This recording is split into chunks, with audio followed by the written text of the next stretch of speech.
Après une année de débats et de consultations, la journée de lundi était une journée de décision pour l'avenir du mouvement olympique. 15 mois après son élection à la tête du Comité international olympique, Thomas Bach présentait sa feuille de route, son agenda 2020 qui rassemble 40 mesures. Les membres du CIO ont examiné point par point les recommandations des différents groupes de travail, ainsi la procédure de candidature à l'organisation des Jeux, la création d'une chaîne de télévision olympique ou l'élaboration d'un programme basé sur des épreuves plutôt que sur des sports ont été passés à la loupe.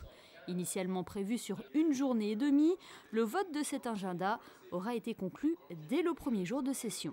Vous avez vu qu'il y avait 83 interventions et ça après une discussion qui a duré plus d'un an. Mais c'était tout très constructif et je sais aussi que quelques membres ont fait des compromis en votant pour certaines recommandations. Mais ça montre la détermination des membres du CIO et ça montre que pour eux, un intérêt individuel pour leur sport ou pour eux-mêmes, ça ne compte pas tellement. Ils sont tous respectés aussi l'intérêt du mouvement olympique et c'est pourquoi j'ai beaucoup de respect pour le membre du CIO. Le prince Albert II, président du comité olympique monégasque et membre du CIO, a bien évidemment pris part à cette session.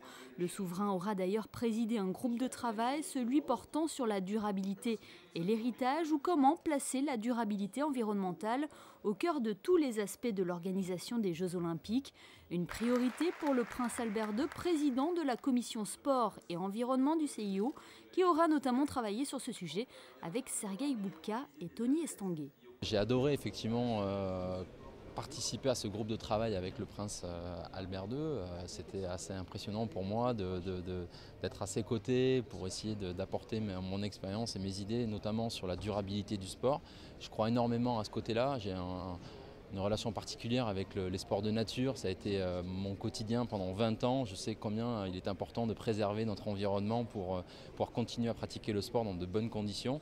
On partage, je crois, ces valeurs-là avec le prince Albert II. Donc voilà, moi j'ai adoré ça. Je l'ai accompagné ensuite sur une assemblée générale des Nations Unies sur la thématique de l'environnement. Donc pour moi, ça a été vraiment très formateur et aujourd'hui, je trouve que le bilan qui est fait est assez, une fois de plus, prometteur. Les recommandations de ce groupe de travail ainsi que toutes les autres ont été approuvées à l'unanimité par l'ensemble des membres du CIO.